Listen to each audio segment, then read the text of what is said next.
కూర్చోవాలమ్మా, కూర్చోవాలి. SIT down. Mic ఇచ్చారా? ఒక మైక్ ఇవ్వండి, ఆడబిడ్డలకి ఇవ్వండి. 5-6 మందిలో ఒకరికి. గర్ల్స్. Good afternoon sir. ఎక్కడమ్మా? నువ్వు ఎక్కడమ్మా? సార్ ఇక్కడ. సార్ ఎక్కడ? సార్ యాప్రోన్ వేసుకోండి. నీకు ఇచ్చారమ్మా మైక్, నేను వీళ్ళకిమ్మంటే. చెప్పేసి మరి చెప్పేసి మైక్ వాళ్ళకి పంపించి. నా పేరు తరళి సార్. నేను గవర్నమెంట్ మెడికల్ కాలేజ్ ఒంగోలులో 4th ఇయర్ MBBS చదువుతున్నాను సార్. నా క్వశ్చన్ ఏంటంటే, మీరు ఒక స్టేట్ సీఎంగా ఉంటూ మీకు ఎన్నో రెస్పాన్సిబిలిటీస్ ఉంటాయి, ఎన్నో రకాల ఒత్తిళ్ళు ఉంటాయి, అయినా కానీ మీ ఫేస్లో ఎప్పుడు ప్రశాంతత అనేది ఉంటుంది. ఇంకా మీరు హెల్త్ని బాగా మెయింటైన్ చేస్తూ వస్తారు. మీ సీక్రెట్స్, మీ టిప్స్ ఈరోజు మా యూత్తో షేర్ చేయమని అడుగుతున్నాను సార్.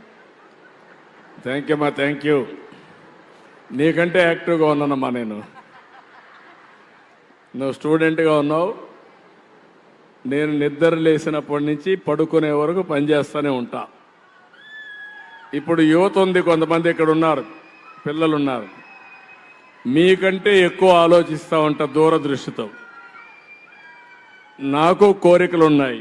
ఆ కోరిక ఏంటంటే, నేను చేసే పని వల్ల తెలుగు జాతి బాగుపడాలనేది నా ప్రగాఢమైన కోరిక. ప్రతినిత్యం ప్రతి ఆలోచన అంతా అది కూడా నా స్వార్థం. ఎందుకంటే నాకు మంచి పేరు రావాలి. ఎందుకంటే మంచి పేరు రావాలంటే మంచి పనులు చేయాలి, మంచి పనులు చేస్తూనే ఉండాలి, లేకపోతే మీరు మళ్ళీ మర్చిపోతారు.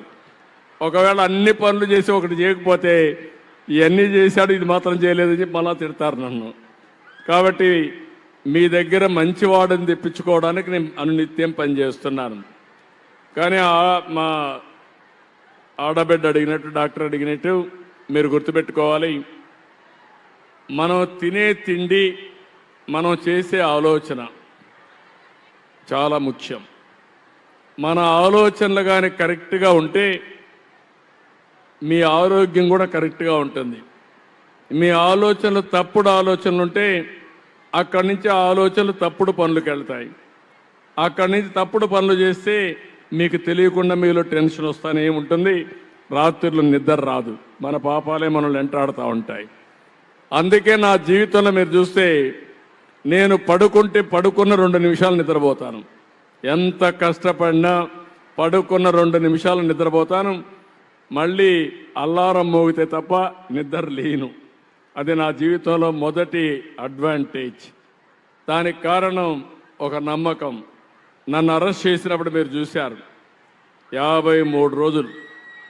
53 రోజుల్లో రాష్ట్రంలోనే కాకుండా దేశంలో దగ్గర 60-70 దేశాలలో నా కోసం 53 రోజులు పోరాడారంటే అది నా జీవితంలో ఎప్పుడూ మర్చిపోలేను. నేను చేసిన పని మంచిదని, నాకు జరిగిన అన్యాయానికి నిరసన మీరందరూ తయారు చేశారంటే అది చూసిన తర్వాత నాకు ఎప్పుడూ జ్ఞాపకం ఉంటుంది. రెండోది, మీరు తినే తిండి. మీకు బిగ్గెస్ట్ శత్రువు మీ నాలుక. ఆ నాలుకను కంట్రోల్ చేసుకోకపోతే మాత్రం ఇంకా మనం ప్రతిరోజు హాస్పిటలే. ఇంకా హాస్పిటల్కి అలవాటు అయిన తర్వాత మీరు ఇంటి దగ్గర ఉండలేరు. ఎందుకంటే కంపల్సరీగా వెళ్ళాల్సి వస్తుంది.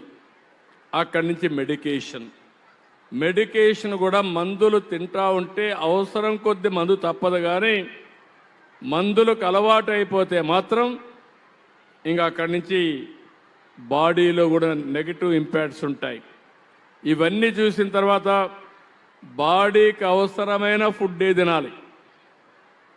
శరీరానికి మంచి స్వీట్స్ తింటే చాలా టేస్ట్ ఉంటుంది, ఆనందం కూడా ఉంటుంది. ఇమ్మీడియట్ షుగర్ వస్తుంది. షుగర్ వస్తే అక్కడి నుంచి స్టార్ట్ అవుతుంది. ఒక ట్యాబ్లెట్స్తో స్టార్ట్ చేస్తాం, అక్కడి నుంచి ఇన్సులిన్స్ పోవాల్సి వస్తుంది. అదే మరి షుగర్ ఉండే వాళ్ళకి అదర్ జబ్బులు కూడా వచ్చేదానికి అవకాశాలు ఉంటాయి. 1-2 కాదు, అన్నీ వస్తాయి మళ్ళా స్లోగా. ఇవన్నీ కూడా ఆలోచించినప్పుడు మనం కూడా ఆలోచించుకోవాల్సింది, మనం తినే తిండి మెడిసిన్ మారిగా ఉండాలి. నేను అందుకే ఒక మాట అంటాను, కిచెన్ ఈజ్ ఏ ఫార్మసీ. అంటే మీ మందులు తయారు చేసే ఔషధశాల. ఏం తినాలనో దాంట్లో ప్రోటీన్ ఉండాలి, కార్బోహైడ్రేట్స్ కొద్దిగానే ఉండాలి. ఎక్కువ తింటే మళ్ళా షుగర్ వస్తుంది, ఫ్యాట్ కూడా ఎక్కువ తింటే హార్ట్ ప్రాబ్లమ్స్ వస్తాయి, మినరల్స్ కావాలి, మిక్సర్స్ ఉంటాయి. ఇలాంటివన్నీ కూడా బ్యాలెన్స్ చేసి తింటే మన ఆరోగ్యం మన చేతుల్లో ఉంటుంది. ఇప్పుడు టెక్నాలజీ వచ్చింది, 3 నెలలకు ఒకసారి హెల్త్ బ్లడ్ తీసుకొని శాంపుల్స్ కూడా టెస్ట్ చేసుకోవచ్చు. దాని ద్వారా బ్యాక్వర్డ్ ఇంటిగ్రేషన్ చేసుకొని ఏం తినాలో తినే పరిస్థితి వస్తుంది. తినే తిండి కూడా టైంలో తినడం నాకు కూడా ఒకసారి కుదరదు. మీటింగ్లకు వస్తాం, గెస్ట్లు వస్తూ ఉంటారు, విజిటర్స్ ఉంటారు, ఓసారి మిస్ అవుతూ ఉంటాం. కానీ తినే తిండి కూడా టైంకి తింటే మీ ఆరోగ్యం బాగుంటుంది. నిద్ర, తిండి, మీ ఆలోచన, మీ పని. అప్పుడప్పుడు ఓపిక కాదు, కంపల్సరీగా చేయాలి. ఒక అర్ధగంట నడవండి, లేకపోతే కొంచెం ఎక్సర్సైజ్ చేయండి. దానివల్ల బాడీ కంట్రోల్లో ఉంటుంది. నేను ఎందుకంటే మనందరం ఆరోగ్యంగా ఉండాలి. ఆరోగ్యంగా ఉండే వ్యక్తులు ఎక్కువ పని చేయగలుగుతారు. ఆరోగ్యంగా ఉండే వ్యక్తులకు ఇంకొక అడ్వాంటేజ్ ఉంటుంది, హ్యాపీగా ఉంటాం. బెస్ట్ లివింగ్ అంటే మనం ఉండేది, జీవించేది ఆనందంగా జీవించడానికి, మెరుగైన జీవన ప్రమాణాలతో ఉండడానికి. అట్లా కాకుండా ఆరోగ్యం పోగొట్టుకొని లేనిపోయిన అవసరపడడం కరెక్ట్ కాదు.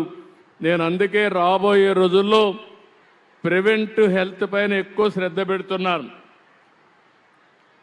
ఆరోగ్యంగా ఉండడానికి ఎలాంటి అలవాట్లు నేర్చుకోవాలని అవి నేర్పిద్దాం అనుకుంటున్నాను. విధి లేని పరిస్థితుల్లో హాస్పిటల్కి పోవాలంటే పోవాలి. ఇప్పుడు కొత్తగా కూడా కొన్ని వచ్చాయి. అందరూ హాస్పిటల్కి వెళ్ళి ఆ హాస్పిటల్లో లేనిపోని సమస్యల కంటే కొన్ని వేరబుల్స్ ఉన్నాయి. అవి పెట్టుకుంటే మన ఆరోగ్యం హాస్పిటల్లో ఉండే డాక్టర్ మానిటర్ చేసే పరిస్థితికి వస్తుంది. ఇప్పుడు నేను ఒక రింగ్ పెట్టుకున్నాను, మీరు చూస్తూ ఉంటారు. ఇది పూజలు చేసిన రింగ్ కాదు.